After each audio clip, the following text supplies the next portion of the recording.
urtean zehar ensaioak egiten dugu ikastearren dantza barri batzuk eta beste batzuk berreskuratu edo gogoratu jakin duguzanak, eta, klaro, horrek eskatzen daube bai, praktikara eroatia edo, adieraztea edo, kanpoan, eta ni betzot, ekimen politia dela, eta batez be horregaitik egiten da.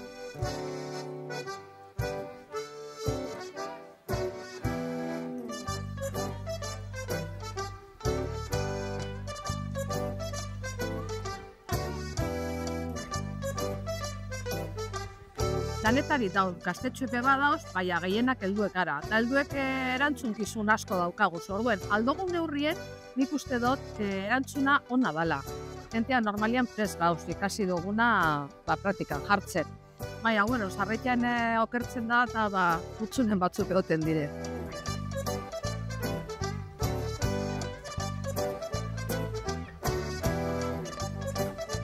Animatu daitezela ikastera, hasieran dana izaten da zaila, baina gero astiro batzuk errazat dira, politak dira, entretenigarriak dira, eta anima daitezela, eta gero ikusten dabe, plazan ze edertu pasatzen dugun.